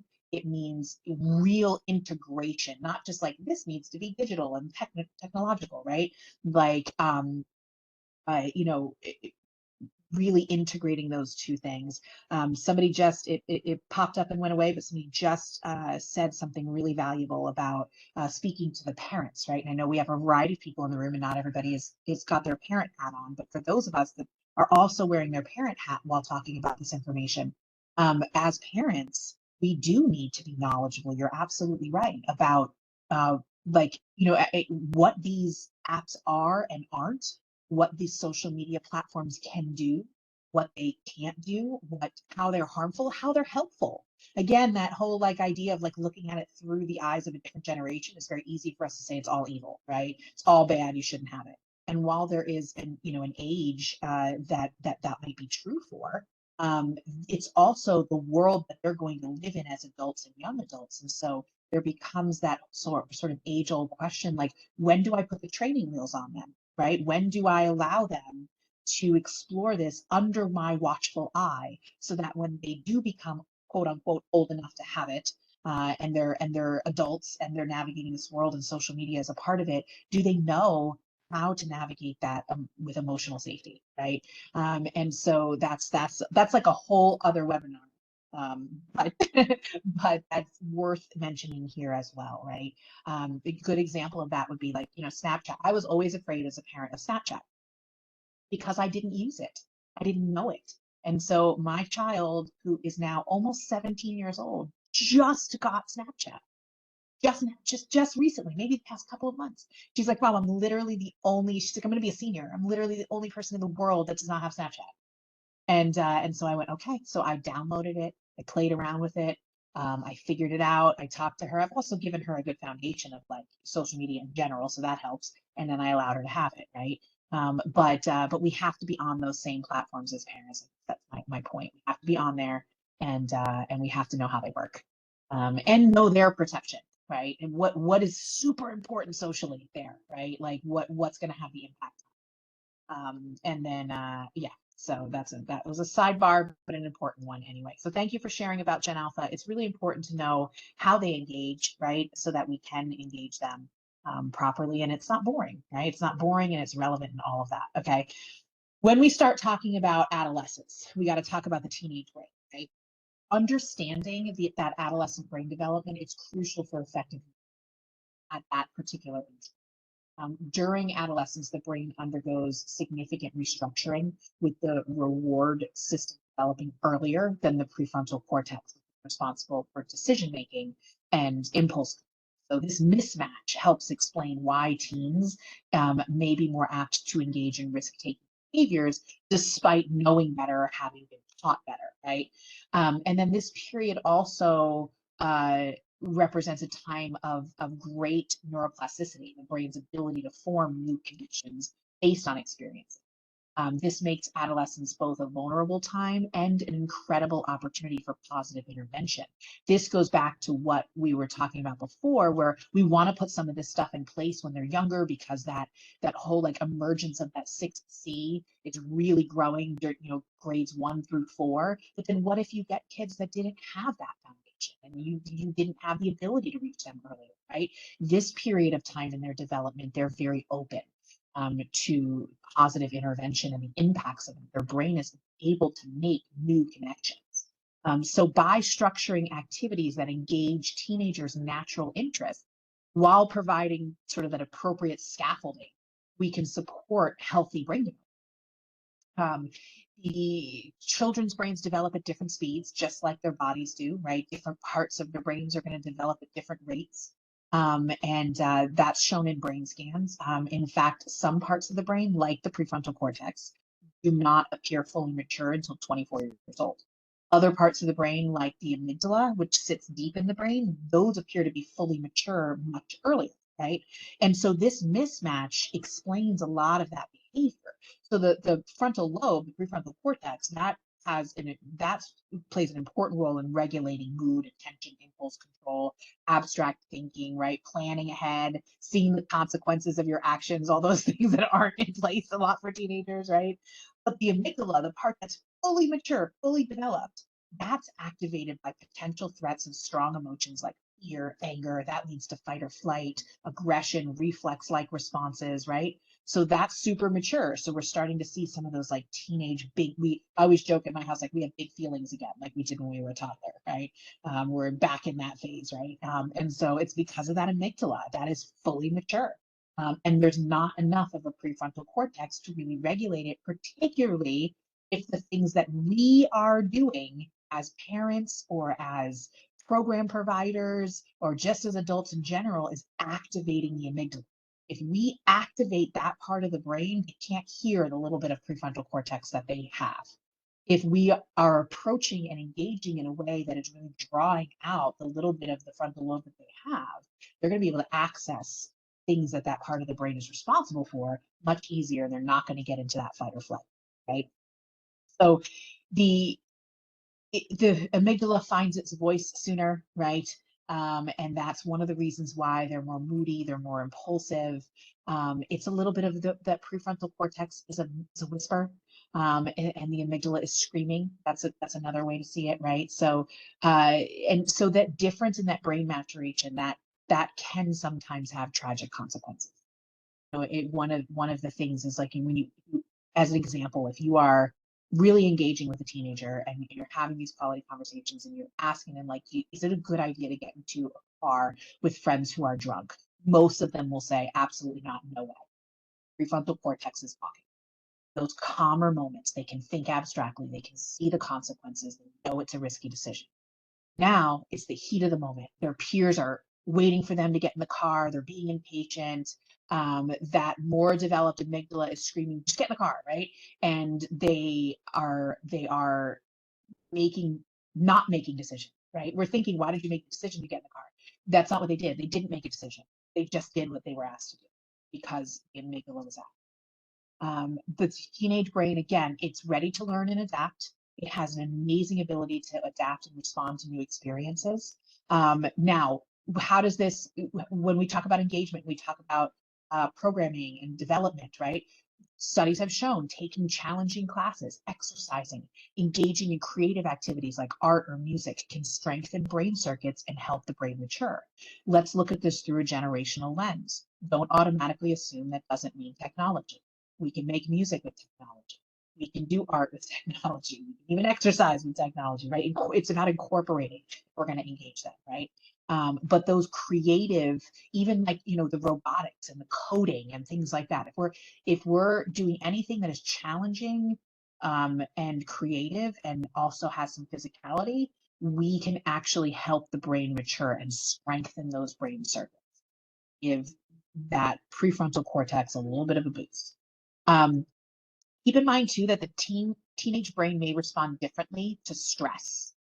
Because it's still developing, teens may respond to stress differently than adults. That could increase teens' chances of developing stress-related mental illnesses like anxiety or depression, or even self-medicating with substances. Recognizing possible triggers, practicing effective coping techniques can help teens deal with stress. And most of them don't get enough sleep. And because the world is not set up for them to sleep, the research shows us that the sleep hormone melatonin works differently in teens than it does in children and in adults. So once they hit adolescence, the melatonin levels stay higher at night and then they drop in the morning, which explains why they stay up late, they struggle with waking up early. So therefore, many teens, they just don't get enough sleep, which makes it harder to pay attention, control impulses, do well at school, and really getting a good night's sleep at night can help support that mental health. That's an important. So there's also an experience they're having as teenagers as they're like, preparing to leave the nest, right? They have this increased desire to fit in. They want to avoid rejection and gain social acceptance, right? And when we talk about peer pressure, like this is in the absence of their peers actually applying any pressure, right? This is often very self-imposed. They want to fit in, and so they're pressuring themselves. There's also hormonal inconsistencies.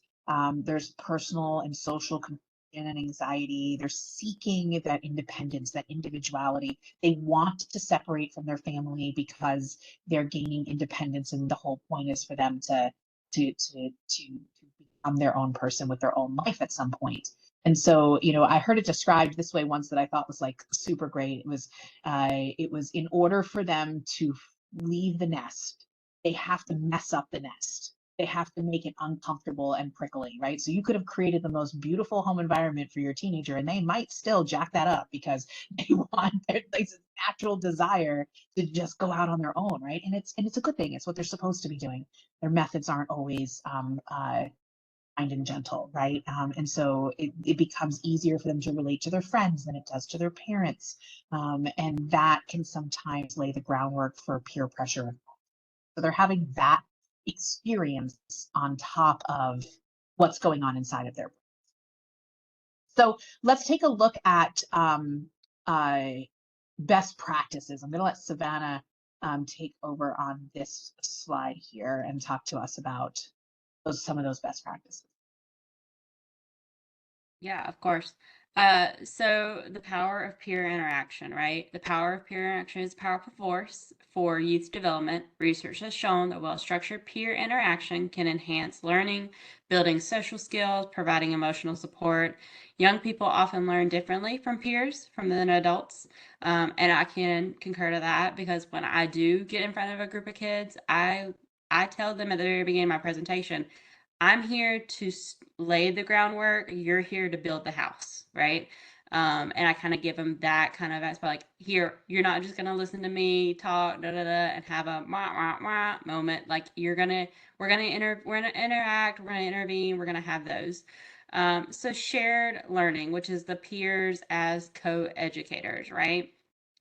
Youth learn best when they can process and explore ideas together. We talked about the vision boards, the mood boards. I saw those. I love that in the comments. It was like way at the very beginning. But having the peer interaction create opportunities for collaborating, critical thinking, peer teaching is always a big one, especially if you're in that school system. They have that. In a peer led substance prevention group, could be an example, right?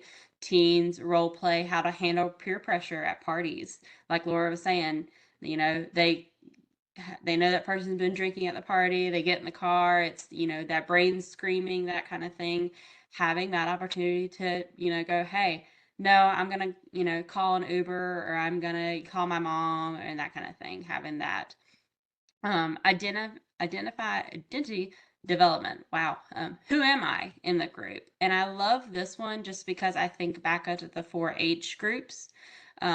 Because most of the time, if you have that kind of group, you kind of have that they have a president, they have a vice president, they have a secretary.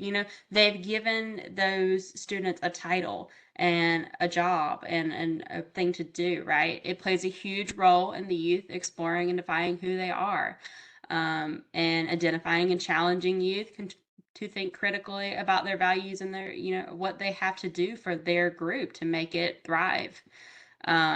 Protective factors, peers as buffers.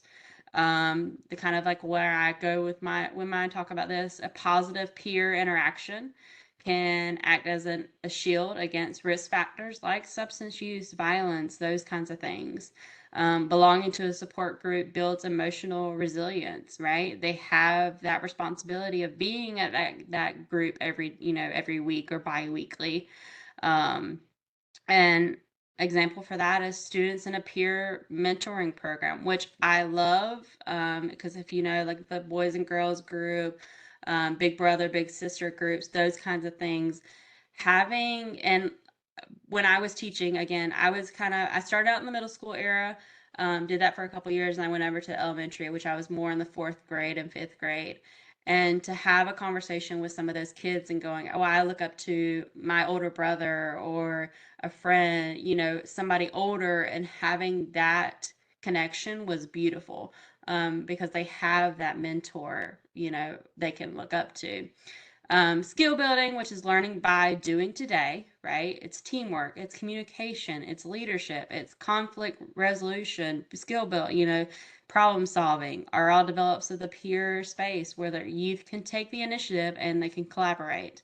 Like I said, I love doing my presentations, especially when I'm in front of youth, going, I'm pouring the foundation, you're building the house. Like we're gonna make this all come to a beautiful home that we're gonna love and cherish and thrive in. And I think with that too, we have to remember that when youth are empowered to lead, learn, and connect with one another, they become more participant. They become the change makers of this group. So yeah. Awesome. Thank you. All right. So mentorship, right, as the catalyst for growth, which we've talked about a bunch. Mentorship is something you definitely want to incorporate when you are engaging youth. And this can be done really at any age. Honestly, it's just about, making sure you're not exceeding the capacity of the student who are mentoring. But it represents one of the most consistently effective strategies in positive youth development. Quality mentoring relationships provide young people with role models who offer guidance, support, and encouragement. Research shows that youth with mentors demonstrate improved academic performance, better relationships with peers and adults, and reduced risk. Effective mentoring isn't about directing the youth, solving the problems for them, right? It involves asking good questions, active listening, appropriate self-disclosure, and helping young people discover their own solutions. The most impactful mentoring relationships balance support with appropriate challenges that push youth, right? And so this sort of scale shows what the arc of that mentoring relationship should look like, right? Relationship building, we're going to establish trust and rapport. We're going to navigate some challenges together. That's where guidance and support comes into play. And then growth and development, fostering skills and confidence. Then we're starting to see some of those 5 C's show up, right? And then independence, where we're transitioning to self-direction. And now you don't need me to give you the same type of guidance and support the same way, right? And it's important when we're mentoring to know that that's the goal. The goal is independence, right? And so that is a consistently effective strategy. Youth empowerment and leadership. Okay, so let's look at authentic youth empowerment. It goes beyond like token involvement. And we see that too often. So please be mindful of that. And I know that it's hard and I know that it's challenging to incorporate youth. And sometimes we don't know what to do with them when we get them to the table. And so it ends up being this token involvement, right? Well, we had youth here. Well, the youth are involved, right? What are they doing? And is it meaningful, right? Meaningful participation in decision-making and leadership. When young people have genuine opportunities to lead, they develop critical skills, including communication, problem solving, and teamwork, while building the confidence. There's so many more C's in those abilities, right? Effective youth empowerment exists on a spectrum from consulting, youth that can consult on decisions, to youth adult partnerships, to entirely youth-led initiatives. The appropriate level really depends on the youth's experience, the goals of the program, and the available resources. All of these approaches, however, require adults to shift, controlling to facilitating, creating spaces where youth can safely experiment, sometimes fail, learn, and grow. That is so important. It really does require us to change as individuals and as adults, and that's hard, right? So the first thing that goes into that youth having empowered leadership is their voice, right? We want to have platforms for youth to express their opinions, to be heard on issues that affect them directly, without consequence, right? And this validates their experiences and their perspective. We also want them to have choice. And this is providing those meaningful options and decision-making opportunities that allow youth to exercise agency and develop those critical thinking skills. We can't expect them to develop critical thinking skills without some sort of a lab, right? And that allows them to do that. And then, actual leadership, which is authentic responsibilities, where they can plan, implement, evaluate activities, develop their capacity as leaders. That's an important thing. And then the ownership, right? Conditions where youth feel personally invested in outcomes, recognize their contribution to collectives. I want to give an example. I know Savannah's got some things to add here too, but I want to give an example of where I saw this happen just almost where it was just a beautiful thing. And that was when I worked in youth programming and family programs for the Florida National Guard. We had a group of young people called the Youth Advisory Council.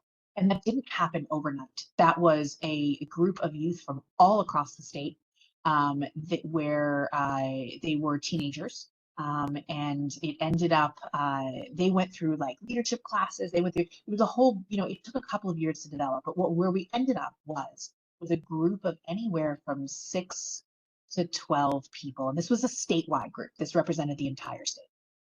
This was a group of 6 to 12 dependents of military folks who were of a certain capacity, right? They had to meet certain requirements. And they got together with a combination of learning and giving back, right? So you talk about voice, right? Every quarter when we got together for meetings, they talked about the issues that were affecting them. They knew that they represented all of the military youth in the state, and they came prepared to talk about what types of issues were happening out there for kids and for teenagers and what needed to be done about it. They got to make choices, right? You go on to choice, they got to make choices. We had planning meetings where we said, what programming are we going to offer the younger children? What do you want to accomplish this year? What are your goals going into the next year? What do you want to see happen for the summer? And they would figure out what they wanted to do and what kind of programming we should be providing. They had leadership. They didn't just say, you should do this. They said, we should do this. And then okay, I'm going to handle this event. You're going to handle this event. And they were in charge. They planned, they implemented, they showed up, they worked on the ground at these events for younger people. And then the ownership, right? They had they knew they were among the elite. It was Youth Advisory Council. They nicknamed themselves the Yak. They got T-shirts that said Yak and hoodies. They prioritized coming from all over the state, no matter where we held the quarterly meeting. They never missed any. If someone in their group, one of their 6 to 12, was not contributing, they handled it themselves. They said, we're going to have a conversation with this person, right? And I've never seen it quite be so beautifully like textbook that I did there. So than what I saw there. So I wanted to share that. And I hope one of the takeaways is it didn't happen overnight, right? That did not happen overnight. That structure had to be built, and it was built by them. There was a group of kids one year that said we could have something really special. And us as adults, we guided them on how to create it. And before they graduated high school, that group and left it to the next incoming class, they had set the standards and the precedents where now the younger kids coming up in that environment knew that it was a special and knew what was expected of them. And so the youth protected the integrity. And that takes time. You have to build that. They have to build that. Savannah, you've got some things to share on this one as well. Yeah, of course. So with me and my job at the youth service coordinator here at CCA, right? One of the big things on my plate always is Advocacy Day. And that came an opportunity for the youth to come up with a video. And this came out to where because we traveled to Tallahassee at the beginning of January, late February, depending on when it happens. And some of the youth were like, well, I can't do that because that might be midterm week or, something comes up, but I want my voice to be heard. And they go in and they create this platform. They create 30 seconds to a minute long video, and we collab with all of our coalitions and all of our partners, and we put it all together and make it all pretty and everything and give it to people in Tallahassee, that whoever we run into, we give them a QR code and they can scan that QR code. But it gives the youth to have that voice to go, these are the issues I'm seeing on a daily. These are what I want to change. This is, I want to make a difference, and I want to be the leader, and I want to own and be the change maker of our group. So yeah, it's our third, it'll be our third year coming up, and we're super excited about it. And it's always something we can push out, and the kids are always like, yeah, I'll stand in front of a camera. And it don't even have to be like them talking, right? It could be a poem, it could be a song they put together, a rap, or anything that whatever they're, going in with, it really comes together beautifully. Awesome. Yeah, I think you do a wonderful job with that event. It's a great example. And I know we're reaching the end of our time, so I want to make sure we get this part covered here. But being trauma informed is something I didn't want to walk away from today without at least touching. It's a very important thing. I would recommend getting some, if you don't already have any training in trauma informed, even if it says like trauma informed care or like whatever it is, it's still going to give you a good foundation if you're doing youth services to sort of know what to pay attention to, right? Because it can be a really important thing. I am going to just build this slide. Okay. So communication, when youth behavior is communication, right? Behavior is communication. I want you to really understand that. Challenging behaviors very often signal unmet needs or an underdeveloped skill rather than defiance or disrespect. But when we tell them it's defiance or disrespect, then it becomes defiance and disrespect, right? So this is where we shift our paradigm to from what's wrong with you to what happened to you, right? And then behavior is also a stress response. We want to recognize if we're seeing behavior we don't like. Is it fight, flight, freeze, fawn, right? These are natural reactions to perceived threats, and they very often override rational thinking. Context also matters, right? Environmental factors, peer dynamics, developmental stages, past experiences. The same action or behavior that a child has might have a different meaning in different contexts.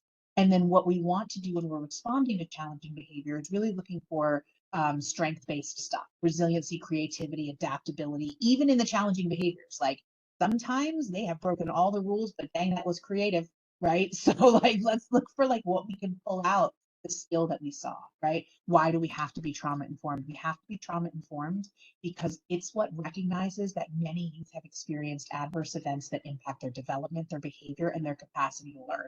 When we create trauma sensitive environments, we don't have to know which youth have experienced trauma. We don't have to know anybody's business. We just have to have this blanketed way of doing business that benefits all participants by increasing safety, predictability, and support. Because the fact of the matter is, over 2/3 of youth experience at least one traumatic event by the age of 8. Multiple adverse childhood experiences increase the risk of negative events 3 to 10 times. And youth demonstrate positive responses to trauma-informed approaches. So this stuff works, okay? So how do we be trauma-informed? We want to establish consistent routines. We want to create physical spaces that are calm and safe. Incorporate teaching emotional regulation skills into your programming. Flexible, focus on building relationships, and empower using choice. Stuff we've already talked about, right?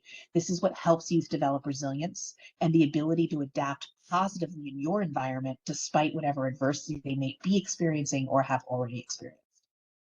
Proactively, be predictable, have routines. A lot of kids need that. Respond and react to behaviors, but notice things, point out positives just as much as you point out, right? And notice new things, cool haircut, new shoes, right? Validate feelings, validate emotions, let them be seen, heard, and cared for, right? Be fair. Validating does not mean excusing or even agreeing. It just means validating that they get to have their feelings. Really quick, wanted to talk about some unexpected triggers that kind of show up, right? Many, and this is rest times for like younger kids. We're talking about like nap times and down times, right? A lot of students, a lot of children are comforted by low lights and sound machines and things that are cozy and snuggly, right? Not survivors of abuse. That can be, they can be overcome by fear in that kind of environment, right? A child who's been sexually abused, for example, might have a big stress reaction that goes with the fight, flight, or freeze response. You know, and it's not happening because the student is choosing to act out, but they're feeling overwhelmed. So, you know, this goes to like, don't make every student or every child in every program do everything. If they have a reaction that doesn't seem to match, understand that it could be trauma. You don't have to know what that trauma is, right? So if a student resists nap time or gets worked up when the lights go off during a calming activity, right? You know, let's let them take a quiet break in a well-lit room where they aren't required to lie down, right? Let them color, let them draw, let them read, let them listen to an audiobook or get in a comfy chair and set them on a rest mat, whatever we need to do to alternate that activity for them, right? Sometimes we have things like safety lessons, drills, field trips that are designed to prepare students for unexpected emergencies. And they can be educational and fun, right? But it might not be an unexpected emergency. We might have a trauma survivor where that's already had this experience. And you might be providing a front row seat to reliving their scariest memories, right? And so understand that if there's a, you know, be prepared for alternate activities, right? Certain class assignments, things that we're giving kids, really anything, right? That we might be, even some innocent, like family, consumer science assignments, like carrying around a bag of sugar just as a baby, right? Like all right, maybe there's something triggering there, like you never know what's going to be triggered, right? Some reading materials. This happened with my daughter. She was diagnosed with OCD at 10 years old. And I can't remember what grade it was that they were, she had a lot of intrusive thoughts around, for some odd reason, like children who had gone through like wartime. And then they covered the Holocaust. And there was a book that they read that was about the experience of a child. It was very triggering for her. And we had to navigate that, right? You might have some sensory triggers for that are having trouble sensory processing, and even that booming teacher voice, right, to get everybody's attention might be triggering. I want to make sure that we are paying attention to that and that we if we're doing something that even, it looks like it might be scaring even one child, right? Let's pull that back. And for all of these 6 things that I wanted to share, it's really about going into everything knowing that you have the ability to pre-plan an alternate activity or an adjustment for it. So I didn't want to leave today without covering that part. And then, of course, okay. I think Robert took out that QR code that I was talking about, so that's good. So it's not there to make you confused. But here are our references, and you'll get those in the PowerPoint. So particularly that 4-H youth development study. And we have 2 minutes left. So if anybody has any questions, or Robert, if there were any questions in the chat, Savannah and I will be happy to address. I don't think I've seen any questions come up in the chat up to this point, but I'll give it just a second, see if anybody has anything before I switch to the conclusion.